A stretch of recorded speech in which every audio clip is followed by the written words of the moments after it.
And welcome back, everybody, to WTL. Where's the line? I'm your host, Andy Klassen, joined by Jabron. Ooh, the parlay pounder. You got it. And you knew we were going to bring the heat with UFC 287. You had to. We also had to bring the goods. The good man. I'm talking about the good. Shane, how are you doing tonight? I'm good. Thanks for coming back on. Yeah, thanks for having me. We actually had some requests to have you back on. Of course. Like, who's that guy that actually knows what he's talking about with the UFC? Exactly. Get him back on the program. We're tired of Jabron just spitting, trash out. We need the good man back. Well, they clearly didn't listen to my Shevchenko pick. Hey, everybody got that one wrong. Yeah. We're just trying to bat above 500, Exactly. and we're well above that. No There you doubt. go. So should we start with the prelims? Let's do it. The Karate Hottie. Woo! Michelle Waterson Gomez, hyphenated name now. Ooh. Yep. Versus Pinheiro, and she is the favorite, the young lady out of Brazil. Yeah. Jabron, what do you got for odds there? Well, Gomez comes in as a plus 140, the Karate Hottie, with Luana Pinheiro at a minus 160. I think this is kind of not where it should be. I think this should be kind of a pick'em one. So I really like the value bet with the Karate Hottie. I just think the matchup is a lot closer than the odds indicate, with Gomez having such more experience, and I think she's shown much more despite her age than what the odds are saying right here. Yeah, I mean, I can see where you're coming from that. I think it's her second UFC fight. Yeah. Mm-hmm. So it's still, the moment might be kind of big for her. Yeah. But what I will say is her judo. Yeah. She's a stud. And her submissions, they're not the greatest. She's more of a ground and pound, and then go into the submission. Yeah. So the Karate Hottie's been submitted like 4 times. Yeah. She doesn't have a lot of knockouts. And No. Luana has 0 knockouts against her, 0 subs. Yeah. So honestly, I think it's a great pick with Luana, but Yeah. maybe the Karate Hottie takes her to a decision, takes her into deep water, and maybe the moment gets too big for her. Yeah, no, I like what you said there, because really the best bet of the whole fight is take the over 2.5 rounds for this to go the full distance, because I do not believe that the Karate Hottie is going to get, finished here. Isn't going to get knocked out, and she's not going to knock out Luana either. I don't think so. So I think the best bet, I think that we can agree on, is this goes the full 3 rounds. It's Absolutely. going the distance. Yeah. And Waterson Gomez, I don't think she's looked too hot her last few times out, has she? Not necessarily or whatever, but she still has a really, really good body of work and is the experienced fighter. So I just don't think that she's going to let this youngin come in and, take her off the seat. And she is looking good right now as I scroll through her Instagram. Well, I mean, Her Joanna, Instagram does look pretty good. Yeah. Joanna hasn't finished her. Yeah. Carla Esparza Yeah. hasn't finished her. Exactly. So I don't see her finishing her because she's not a great jiu-jitsu, but I do see her tossing her around quite a bit because Yeah. her judo is legit. I agree. All right. Should we move on up the card Let's here? do it. Middleweight bout. Chris Curtis taking on Kelvin Gastelum, 2 young brutes out of the United States. By Yeah. the way, this fight's down in Miami. Yeah. That's why we're saying we're bringing the heat. We got the Got number it. 14 versus number 15 Yeah. contender in this weight class. How you leaning, Jabron? Yeah, I mean, veteran middleweight class here, featured prelim. That's crazy to get 2 ranked, fights before we even hit the main card. So that's a lot of fun. Gastelum, he's known for his, rock chin. He does not get finished in his high pace, which will serve him well in this matchup. Chris Curtis is a hard-hitting boxer with, excellent takedown defense. So I think this is a pretty good fight here. Obviously, the matchmakers had this one correct. I have Kevin Gastelum winning this, and I think it's going to go to a decision as well. I agree 100%. I mean, excuse me. You look at Kevin, he's 1-5. Kelvin, he's 1-5 in the last 6 fights. But then you look at who he's fought, and they haven't finished him. No. I mean, you got Cannonier, you've got Whitaker, Big. Hermanson. Well, Hermanson caught him early in a heel hook. Exactly. But I mean, if that would have went the distance, I think it goes the other way. Exactly. So I agree with you 100%. Yeah, and those are hard hitters that you were just talking about with Jared Cannonier and the other guy you said.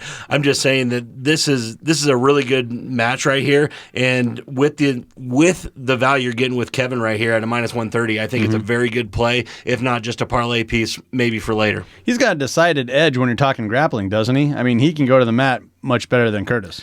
I think so, but with Curtis, he does have really, really good takedown defense, which should keep them up on their feet this whole fight, I would believe. So And that's not going to slow down Kelvin at all? I don't think so. No. His forward pressure. I mean, look at it against Adesanya. Yeah. The guy just kept coming forward. I mean, that's the biggest robbery. We never got to see a rematch there. Exactly.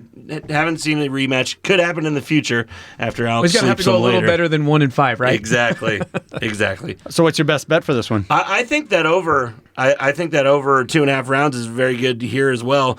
That's sitting at a -230, so that would have to be a parlay piece if you want to gain any value out of that. But I'm going Kevin Gastelum at the -130. Just a decision? Yep. Yeah, I agree. It's going to go to a decision. Yep. All righty. Should we head on over to the bantamweight bout? Let's do it. Raul Rosas Jr. taking on Christian Rodriguez. Yeah. See how I rolled the R there?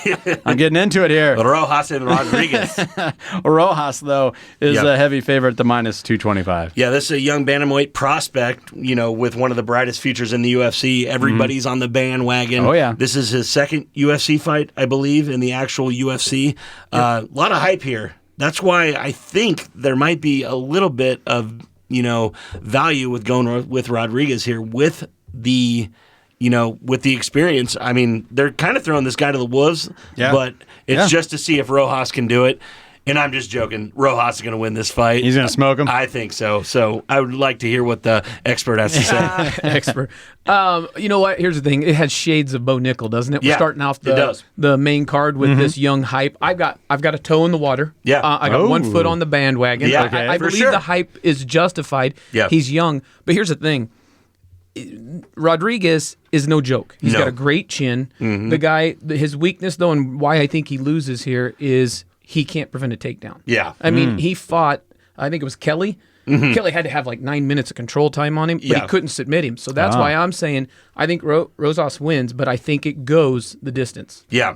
No, I totally agree with you. And yeah, like you said, Christian Rodriguez comes in off his first octagon win, so he's coming in with some juice, and where he showed his submission skills on offense after having displayed them in defense in his fight against Jonathan Pierce. So I think this is going to be a good fight, but I think it's set up for Rojas to really, cement his place in the UFC and get his win. So he's 2-0 in the UFC, 7-0 in his professional fighting career. Christian Rodriguez is there sitting at 8-1, though. Exactly. So I mean, I don't know. He's coming out with victories, but that one loss you guys didn't like. No, it's not that we don't like him. It's just that Rojas has this train behind him. It's like he said. It's a Bo Nickel. It's a Patty the Batty type energy behind this guy. The UFC is trying to promote this guy.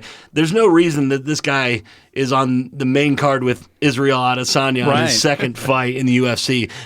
And he's a heavy favorite, too. Exactly. -225. That's what I'm saying is he doesn't get this line. He doesn't get this spot if this guy doesn't have the goods. So that's why I'm backing him, and I really think he's going to come out with a win. I do, too. And the biggest strength for him is that he sticks to his game plan. Yeah. Veterans could learn from this young man. Exactly. He is going to come out and he's going to wrestle him. He's going to grapple him. He's going to take him down because the biggest threat is Rodriguez on his feet. No doubt. Yeah. And also that Kelly, I don't mind that loss because Kelly only followed it up by taking Darren Elkins to a decision and beating him. Yep. Right. So, No.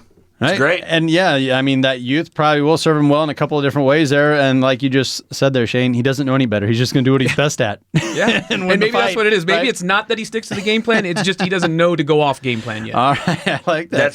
That's really great. Yeah. All right. So we move up to the welterweight bout. Yeah. Kevin Holland, heavy favorite here. The young man out of the United States, -245 over Santiago Ponzi, the Argentinian. Yeah. Plus 205 for the odds is what I'm looking at. Yeah. Holland's a big, favorite. He should be. Yeah. Two powerful welterweights. Both these guys are known for putting on a show, especially Holland. And I've got Holland in this one. Despite his recent hand injury, he has every advantage in this fight. Considering Holland's power and the age of Ponzi, I just think Holland's got this one in the bag. So this is definitely one of my parlay pieces at the -240 that I got it at right now. I agree, and it depends on how you want to take it. So if you take a look at Jeff Neal, he lost a split decision to Jeff Neal. That's nothing to hang your hat at. Heck no. Lost a split decision to Lima. Nothing to hang your hat at. No. That being said, he's 36 years old. He's been knocked out 3 times. Yeah. He's a little reckless. And Holland can be reckless I was too. going to say, Holland's reckless, Holland too. will let him fly. But he's got serious power, and Yes. this has shades for me of like the last title fight Yes. of Jamal Hill and Teixeira. It Correct. reminds me of that a little bit. This young man's riding a high, and he's super talented with a huge, huge right hook. So Yes. a bunch of your guys' best bets have been this is going to go this, and this is going 3 rounds. This sounds like we got a couple powerful guys here that are going to let him fly. I think this is one of the TKOs of the night. If not fight of the night, these guys are going to be throwing punches for sure. And I think Kevin Holland really has the advantage there with that going on. So, in Kevin Holland, he needs a win. He needs a win. He's coming off back-to-back losses, I believe, to Wonder Boy and Chimaev. So he really needs to get back in the win column, and this is a perfect time for him to just come out, show his dominance, and take him out, take his head off. So I really like winning method here, Andy, and this is where you get a little, into the water a little bit. Yeah. I got Kevin Holland by TKO or knockout TKO at a plus 190 right now. Ooh. So that is a plus money bet. Okay. So if you want to just throw him in a parlay, take the minus 230. But what I really think is going to happen is he's going to knock this guy out, Kevin Holland, by TKO at a plus 190. At plus 190, I mean, if you like to bet and you love like what I would say a almost safe bet, Yeah. that's the one I take. Plus 190, I think he's taking him out. Yeah, I do too. I think he's going to come out with a lot of gas, and like I said, he needs this victory coming off back-to-back losses to 2 of the best guys in the biz, obviously. Absolutely. But he needs to get back in that win column, and this guy is ripe for the taking. Yeah, part of the tale of the tape is that Holland lands over 4 significant strikes per minute at a Exactly. 54% clip rate. Ponzi just doesn't have that type of numbers. He does land 5, but only at 41%. But he's not going to be able to absorb those. No, he's just not going definitely It's not gonna be going a to. different Too much type of- power. different- Too much power. Are you going to give us a parlay this time? I will give you it at the end of next segment. You're You going got to to keep stick us around. waiting. You got to stick around. Oh, my God. All right, well, let's take a quick minute to recognize one of our fabulous partners, and that is the Nebraska Brewing Company. We've been enjoying the thirst-quenching Ale Storm, the official beer of Omaha's AAA baseball team, the Storm Chasers. See what they did there? Yeah. Ale Storm, Storm Chasers. Yes. Got something going on over there at the brewery. Very good beer. Very good beer. Specifically crafted, offering a flavorful balance between a Pilsner malt and Sterling hops, making it the perfect summer baseball beer. Don't go anywhere. This is WTL.